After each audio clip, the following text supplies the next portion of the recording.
সিচুয়েশনটা মানে being a board president কতটুকু আপনাকে হন্ট করেছে এইটা একটু যদি বলেন, কারণ আমরা এই কোশ্চেনটা অনেকক্ষণ ধরেই করার চেষ্টা করছি, যেহেতু আজকে একটা বিশাল ঘটনা আপনারা পড়িয়েছেন, মানে কনফারেন্স তারপরে ইয়ে হয়েছে, এই কারণে একটু সাবসাইড হয়ে যাচ্ছে। I need to ask the question still. না, রুবাবা উনি তো আমাদের ডিরেক্টর এবং উনি একমাত্র ফিমেল ডিরেক্টর আমাদের। তো আমি মনে করেছি যে ইনফ্যাক্ট এই কমিটিটা করার পেছনে আমাদের কারণ শুধু না, আমাদের যে উইশটা ছিল সেটা হচ্ছে একটা ইন্ডিপেন্ডেন্ট। তো একজন বোর্ডের কেউ থাকা উচিত যিনি বোর্ডের ইনফরমেশনগুলো দিতে পারবে, এই একটা কারণ। আর পরিবেশটা যেহেতু 21-22-এর ঘটনা ছিল এবং আমরা যতদূর জানি 21-22-এ এটা শেষ হয়ে গিয়েছিল। আর ক্রিকেট বোর্ডে এখনও কেউ, মানে আমরা খবরগুলো পাচ্ছি কিছু জায়গা থেকে, ক্রিকেট বোর্ডে কোনো লিখিত কোনো বা ভার্বালি কোনো কমপ্লেন এখনও আসেনি, তারপরেও আমরা ব্যাপারগুলো দেখছি। ইন এডিশন টু দ্যাট আমি বলে দিচ্ছি ফর এক্সাম্পল আমি বলে দিলাম যে ঠিক আছে আমার এখানে যে কারো একজনকে আমি বলে দিতে পারি, আমি ব্লেম করতেই পারি, বাট সেটা কি গ্রাউন্ডে কি হবে আমি তো কালকে এসে বলে দিতে পারছি ঠিক আছে আতিফ আজম ভাই এর সাথে আমার প্রবলেম আছে, উনি এই করেছেন without any evidence, without justification, আমি বলে দিতে পারি। কিন্তু তার মানে তো এই না যে আমি আপনার এগেনস্টে ইনকোয়ারি কমিটি করে দিলাম, আপনাকে মিডিয়া ট্রায়ালে নিয়ে আসলাম, তার মানে কিন্তু এইটা না। আমার হয়তো পার্সোনাল কমপ্লেইন থাকতে পারে এবং সেটাও আমি কিন্তু বলছি যে ঠিক আছে কথার কথা আমি হয়তো ফয়সাল ভাইয়ের থেকে শুনে আমি বলছি যে আমি শুনেছি এরকম যে আতিফ আজম সাহেব এরকম। সো আমরা কোনো ধরনের স্পেকুলেশনের ভিত্তিতে কোনো কিছুতে আমরা যাব না। আমাদের মনে হয় টার্গেট যেটা আমরা সবাই চাই আমাদের সকলের মধ্যে, যে এইটা সুষ্ঠু তদন্ত এবং যদি কোনো ধরনের দোষ পাওয়া যায় তার বিচার আমরা চাই, আমরা সকলে চাই। তো সেই জন্য আমাদেরকে যে কমিটিটা করা হয়েছে কমিটির উপরে আস্থা রেখে আমাদের কমিটিকে কাজ করতে দিতে হবে। নট দ্যাট যে আমাদেরকে ব্লেম করবেন আমরা 33 দিন হয়েছে এসেছি আমরা কি করছি, এগুলো কিছু না। আমরা সহায়তা করতে চাই, আপনাদের ফিডব্যাক দিবেন, সেটা আমরা নিয়ে আমরা সামনে এগোতে চাই। সেকেন্ড যেটা বললেন রিগার্ডিং ওএসডিটা বলা হয়েছে যে আপনারা বোধহয় অনেক জায়গায় প্রচারও করা হয়েছে, এরকম কিছু এখনো পর্যন্ত ঘটেনি। বাট যে জিনিসটা হচ্ছে যে এটা হয়তো বা অন প্রসেস বা এরকম হচ্ছে চিন্তাভাবনা করা হচ্ছে, যদি তারা কোনো ব্যক্তি ফর এক্সাম্পল মনে করেন আপনারাই বলেছেন যে উমেন্স উইংয়ে আছেন, উমেন্স উইংয়ে থাকার পরে তিনি যদি কোনোভাবে এই ইনভেস্টিগেশন প্রসেসটা প্রভাবিত করতে পারেন, সেই ক্ষেত্রে সেটা আমলে নিয়ে সেটা হয়তো তাকে ট্রান্সফার করে দেওয়া হতে পারে। That was the whole point. মানে ওই বরখাস্ত হয়ে গিয়েছে হবে সেটা না, সেটা হচ্ছে ওরা যদি ইনভেস্টিগেশন প্রভাবিত করতে পারে এমন কোনো ইন্ডিভিজুয়াল, ফর এক্সাম্পল মনে করেন যে মিস্টার XYZ উনি যেই ক্যাপাসিটিতেই হোক, উনি যদি ইনভেস্টিগেশন প্রভাবিত করার চেষ্টা করেন, এটা কিন্তু আমাদের হচ্ছে আইনেও আছে, it's a criminal offence. Investigation বা এরকম যে কোনো কিছু এভিডেন্স ট্যাম্পারিং থেকে শুরু করে প্রভাবিত করার জন্য, তো সেই ক্ষেত্রে তো অবশ্যই সেই ব্যবস্থাগুলো গ্রহণ করা হবেই। আপনি যে কথা বলেন whether that is employee, whether that is a director, there is an investigation committee. একটা বিষয় একটু ক্লিয়ার করুন, মানে আপনি ক্লিয়ার করুন, মানে for this kind of allegations what is the stand of board, একটু স্পেসিফিক্যালি বলেন, apart from employees, directors, এটা আপনার স্ট্যান্ডটা কি হবে? আপনি একটা কোশ্চেন করেছেন, আমি একটা রিপ্লাই দিই। Zero tolerance. Thank you.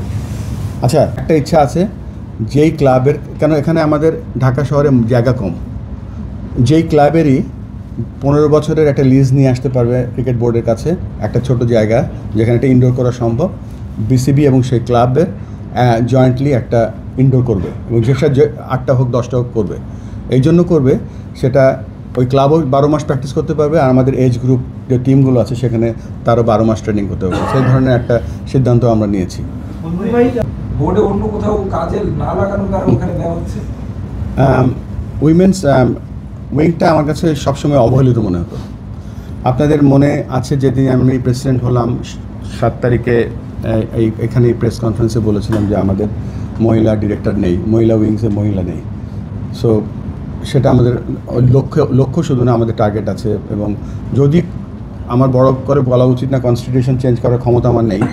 Constitution change করতে হলে আমি বেশ কিছু উইমেন্স ডিরেক্টর বোর্ড ক্রিকেট বোর্ডে আমি খুশি হব যদি আসে।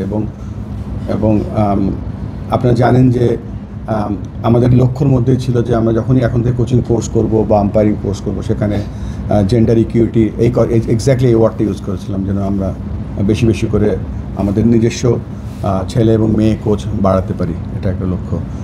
আর যেহেতু সানিয়ান ফ্যাসিলিটি নিয়ে বলছে, আমাদের আরেকটা উদ্যোগ আমরা নিচ্ছি। দেখেন, বাংলাদেশের কিন্তু লিস্ট এ ক্রিকেট ঢাকাতেই হয়, শুধুমাত্র ঢাকা প্রিমিয়ার লিগ যেটা, সেটাই। তো এই ক্লাবগুলোকে দেখে রাখার জন্য যে ক্লাবের যে কন্ট্রিবিউশন আছে, আজ আমরাও তো ক্লাব ক্রিকেটের মাধ্যমে উঠে এসেছিলাম। সো আর আমি আরেকটু ফিরে যাই আমাদের আগের কনভারসেশনে। আজকে আমরা যেই প্রবলেমগুলো শুনছিলাম, প্রত্যেকটা জেলা এবং বিভাগকে, প্রত্যেকটা কাউন্সিলরকে এবং জেলাকে আমরা দুটো কোশ্চেন পাঠিয়েছিলাম। একটা হচ্ছে যে আপনাদের এখন দুটো স্ট্রেংথ কী কী আছে বলেন, আর আপনাদের ইমপ্রুভমেন্টস এরিয়া কী কী দুটো আছে বলেন। আমরা ছোটোবেলায় ক্রিকেট খেলেছি, তো আপনারাও টুকটাক খেলেছেন বা আপনার কর্মক্ষেত্র আছে। সেই কর্মক্ষেত্র বা আমাদের কর্মক্ষেত্র হচ্ছে মাঠ। তা আমাদের দায়িত্ব, আমরা কিন্তু সবসময় আমি বলি যে এটা এনজয় করার জায়গা না, এটা একটা দায়িত্ব বা এটা একটা ন্যাশনাল সার্ভিস। তো আমাদের যে দায়িত্বটা আছে, সেই দায়িত্বটা আমরা একটা ছেলে বা একটা মেয়ে ক্রিকেট খেলতে আসবে, তাকে খেলার জন্য যত ধরনের মাঠের ভেতরে মাঠের বাইরে যত ধরনের সুযোগ সুবিধা দেওয়ার দরকার, আমরা শুধু দেব না, আমাদের সর্বস্ব দিয়ে দেব। কেননা আমরা চাই না আমাদের এখানে ক্রিকেট খেলতে এসে কেউ অবহেলিত হোক বা কেউ কোনো কিছুর শিকার হোক। আপনারা যে সঠিক সিলেক্ট করছেন, মানে সেখানে যে কোনো কিছু হচ্ছে না, এটা এটাকে মনিটর করবে কারা? হ্যাঁ, এটা একটা I think it's a very valid question. কেননা এখন যে সিলেকশনটা হচ্ছে একজন প্রফেশনাল জাতীয় সিলেক্টরে করছে কাজটা, তাদের কাজে স্বচ্ছতা আছে এবং এটাও ঠিক, তারাও মানুষ, রক্ত মাংসের মানুষ। তারা হয়তো জানে না যে পঞ্চগড়ে একটা বাঁহাতি লেগ স্পিনার বা চাইনাম্যান উঠে এসেছে, বা বরিশালে একটা ভালো ব্যাটার উঠে এসেছে। তো এই জন্য আমরা যে প্রক্রিয়াটা করছি, যে স্টেপ 1 হচ্ছে আজকে একটা কনফারেন্স করে জানতে পারলাম। স্টেপ 2টাই হবে আমাদের ছোটো ছোটো বিসিবি অফিস তৈরি করা। সেখানে আমরা যোগ্য লোক, head of Chittagong cricket, head of Rangpur cricket, ওই যে লোকটা নিব, সেই লোকটার উপরে নির্ভর করবে সে কি টার্মস অফ রেফারেন্স তৈরি করে, সিলেক্টর কাদেরকে নিচ্ছে, কী প্রক্রিয়ায় সিলেক্ট করবে, এই প্রক্রিয়াগুলো আমরা এর মধ্যে ঠিক করে করব। তবে যদি এইখানে কোনো ফাঁক থাকে, মানে ফাঁক ধরে বলছি যে এই কাজে যদি ব্যত্যয় ঘটে, তাহলে কিন্তু এই সমস্ত প্রক্রিয়াটাই নষ্ট হয়ে যাবে। কেননা এখন প্রফেশনাল সিলেক্টররা আমাদের সিলেক্ট করছে একটা ফর্মুলা অনুযায়ী যে 5টা ব্যাটসম্যান, একটা উইকেট কিপার, 3টা ফাস্ট বোলার, বাট তখন কিন্তু সিলেকশনটা দেখতে হবে যে তারা কতটুকু স্বচ্ছভাবে করতে পারছে। তবে এই কাজটা খুবই চ্যালেঞ্জিং। তবে ওইখানে যোগ্য লোকটা নিয়োগ দেওয়া দুটো প্রক্রিয়া, একটা হচ্ছে হেড অফ ক্রিকেট যিনি হবেন তিনি, এবং তাকে প্রপার পলিসি এবং ফর্ম দিয়ে সাহায্য করা। আমাদের ক্রিকেট বোর্ডে আমরা নিয়ম না, আমরা একটা অলিখিত করেছি। আমি হয়তো প্রেসিডেন্ট, কিন্তু যেহেতু সানিয়ান ফ্যাসিলিটিসের চেয়ারম্যান, আমজাদ মিডিয়া চেয়ারম্যান, তার চেয়ারম্যানের ডিসিশন এবং তারাই তাদের সিদ্ধান্তগুলো নিয়ে এগোবে। সো কারোর জন্য কেউ ওয়েট করবেন, কেন তারা not only directors, they are also chairmans. হ্যাঁ, অ্যালিগেশনের ভিত্তিতে আপনারা ওয়েলটি করতেছেন অন্যান্য লোকদেরকে?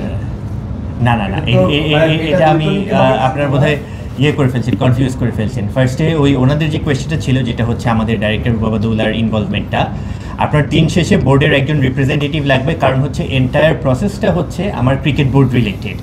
যেটাই বলেন যে হচ্ছে ওনার যে কমপ্লেইনটা যেটা ছিল আমার ফর্মার ক্রিকেটার, এটা cricket board related. So cricket বোর্ডে আমার কীভাবে কাজ হয়, আমার ক্রিকেট বোর্ডের একজন রিপ্রেজেন্টেটিভ লাগবে এবং প্রেফারেবলি ফিমেল, এবং ওনার কারো কোনো ইন্ডিভিজুয়ালের ক্ষমতা নাই এখানে এটা প্রভাবান্বিত করার। এটা ইন্ডিপেন্ডেন্ট কমিটি, তারা তাদের মতো কাজ করবে, এবং 3 জনই আপনারা দেখেছেন উইথ এক্সপিরিয়েন্স। আচ্ছা, সব ধরনের খেলার খবর পেতে সাবস্ক্রাইব করুন, সঙ্গে থাকুন খেলার পাতার।